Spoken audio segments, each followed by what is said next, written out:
जय हिंद। हमने कल परिसंचालन तंत्र के बारे में पूरा पढ़ा दिया था। अब हम हृदय के बारे में कुछ बेसिक इंट्रोडक्शन जान लेंगे। इसके बाद परिसंचालन तंत्र की चैप्टर पूरा कंप्लीट हो जाएगा। देखिए, हृदय की धड़कनों को मापने के लिए हम लोग को स्टेथोस्कोप के प्रयोग करते हैं। स्टेथोस्कोप जिसको डॉक्टर कान में लगा के, जिसको आला बोलते हैं, क्या बोलते हैं, आला। तो जब डॉक्टर इसको कान में लगा के जब धड़कनों को सुनता है तो हम लोग को धड़कनों से आवाज़ निकलता है लब डब। किसका आवाज़ निकलता है? लब डब का आवाज़ निकलता है। धक धक का आवाज़ नहीं निकलता है। किस चीज़ का आवाज़ निकलता है? लब डब का। और किससे मापा जाता है? धड़कनों को स्टेथोस्कोप के द्वारा मापा जाता है। यहाँ तक बात क्लियर होगा।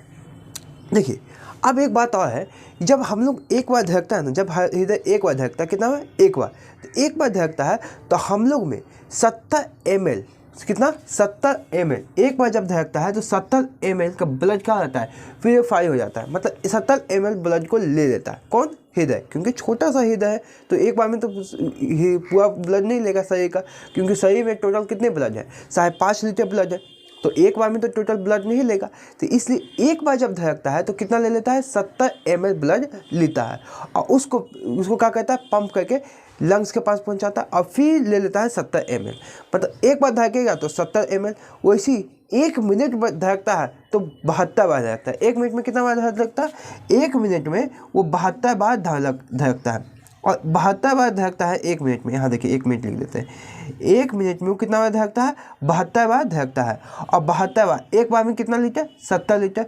और 72 बार धड़केगा और 70 लीटर लिया तो लगभग मतलब 5.5 लीटर वो एक मिनट में पूरा प्यूरिफाई कर देता है। एक बार में 1 मिनट में 70 ml करते 72 बार धड़कता है। 1 मिनट में कितना बार धड़कता है? 72 बार। और एक बार में कितना ml लेता है? 70 ml ब्लड लेता है। देखिए यहाँ पर बात समझिएगा, 70 ml लिया ब्लड एक बार में कितना लिया? 70 ml लिया।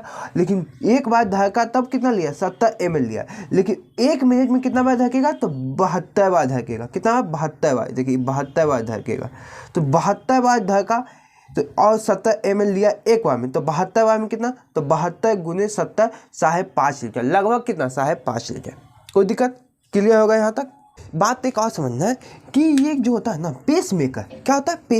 पेसमेकर एक यंत्र है जो हृदय जब कभी कभी क्या होता है ना, हम लोग को हृदय क्या होता है? धीमा धड़कने लगता है। और हम लोग धड़कन को क्या, धीमा धड़केगा तो दिक्कत है। हम लोग को ब्लड अब 72 बार धड़कना है एक बार में, 1 मिनट में 72 बार धड़कना है और धड़केगा 10 से बार, तो क्या होगा? दिक्कत हो जाएगा। तो उसी को नियंत्रण करने के लिए, धड़कनों को 72 बार धड़का सके, समझे, उसी को नियंत्रण करने के लिए किसका उपयोग करते हैं? पेसमेकर का उपयोग करते हैं।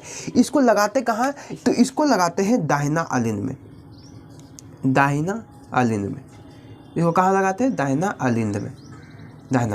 तो पूछता है पेसमेकर को कहाँ लगाते हैं? तो दाहिना आलिंद में लगाते हैं। अब बात एक और समझेंगे, रक्तचाप क्या होता है?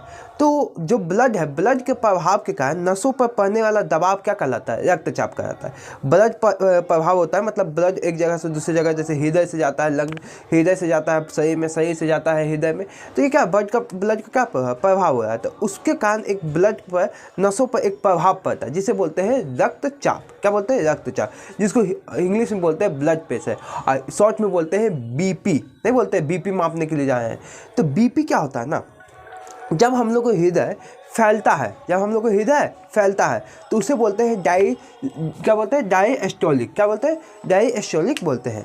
तो जब हृदय फैलेगा तो उसे क्या बोलेंगे? डायस्टोलिक बोलेंगे। फैलेगा तो क्या होगा? ब्लड हृदय के अंदर जाएगा। क्योंकि फैलेगा, क्यों? क्योंकि ब्लड क्या होगा? अंदर जाएगा। और जब संकुचित होगा, जब सूखेगा तो ब्लड क्या होगा? प्रेशर देके फेंकेगा। तो देखिए, जब ब्लड प्रेशर देके फेंकेगा तो ज़्यादा कैसे सूखेगा? तो देखिए, जैसे कोई पानी का बोतल है, उसको ऐसे चिपकाइए तो क्या होगा? प्रेशर क्या होगा? ज़्यादा निकलेगा ना। और उसको ऐसे मतलब कि बोतल को पानी में डालिए और उसको ऐसे फुलाइए तो देखिएगा उसको पानी मतलब टान लेता है ना।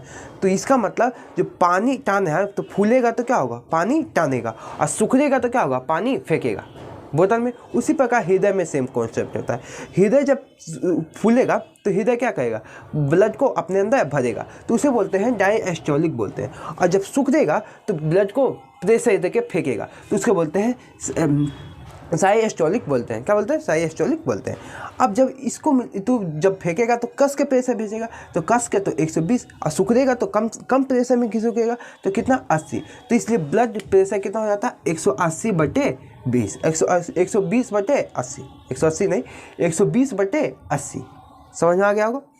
अब देखिए बीपी को मापने के लिए स्फैग्नोमेनोमीटर का प्रयोग किया जाता है। बीपी मापने के लिए किसका प्रयोग किया जाता है? स्फैग्नोमेनोमीटर का प्रयोग किया जाता है।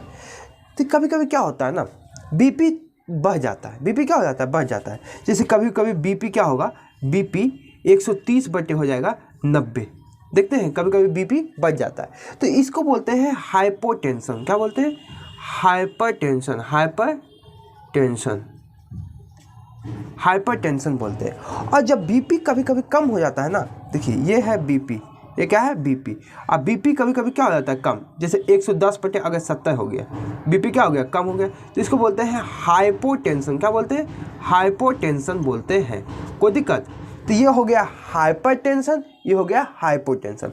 तो बीपी कमेगा तो हाइपोटेंशन, बीपी बढ़ जाएगा तो हाइपरटेंशन। तो आज आपका ब्लड मतलब परिसंचलन तंत्र और हृदय पूर्ण रूपेण खत्म हो गया। अब मिलेंगे नेक्स्ट वीडियो में, तब तक के लिए जय हिंद।